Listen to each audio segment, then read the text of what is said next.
So, hi mga mamis, this is just continuation lang nung first video natin, yung 80,000 max mat ben for solo parents. So, sa mga hindi pa nakapanood nun, ililink ko na lang yung first video bago kayo pumunta dito kung hindi kayo makarelate. Right? So, I'm still using SSS Maternity Benefits Calculator.com, and sa step number 1 natin, yung step number 1, 2, and 3 is for estimate ng SSS mat ben natin. And then, i-follow nyo lang until step number 6 para malaman nyo kung ano yung mga requirements na kailangan nyo i-prepare for solo parent. So, hindi siya basta-basta i-declare nyo na solo parent po kayo ha. May requirements po yan. Yan. So, sa step number 4, check lang dito kung may mga months ka pa na pwede pang mabayaran or due. Yan. So, sa step kung halimbawa wala na, yan, since dito kasi sa mga nilagay natin is kompleto, yan. And tapos na rin yung qualifying period natin. Yung last month is March 2026. Yun yung qualifying months natin, which is ngayon kasi is August 13 na. So, tapos na. Hindi na natin siya pwedeng mahabol. Kung mahabol nyo man siya, considered late payment na. Yan. So, sa step number 5, yan. So, ilagay mo lang dito kung case-to-case basis to ha. Kung ano yung mga nagawa nyo na, yun yung ilagay nyo. May mga corresponding answer dito or what to do na lalabas dito based dun sa isasagot nyo. So, let's say for example, yes, I already filed Mat 1, and then may follow-up question, answer dito na kailangan nyo i-fill up.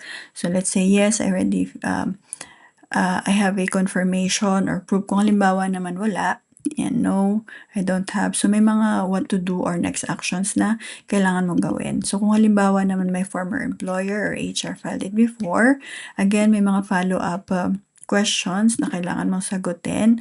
Let's say no. Yan. So, may mga nakalagay dito. Kung halimbawa naman yes, yan.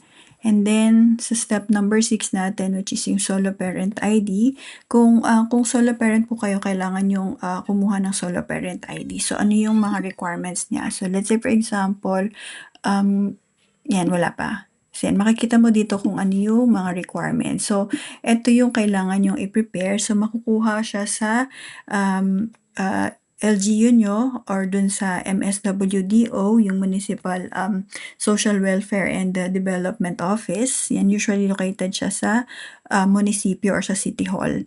So, yan, dali nyo lang yung mga requirements. Yan, kung halimbawa naman meron na, yes, I already have solo parent ID, then, may follow-up questions dito, then isagutin mo lang, yes, it's valid through EDD. Kailangan valid siya ha, kasi nire-renew siya every year. So, yun, may expiration po kasi siya.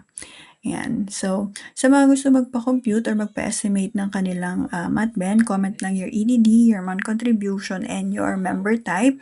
And para dun sa mga gusto mag-self-compute, punta lang kayo dito sa SSS Maternity Benefits Calculator.com.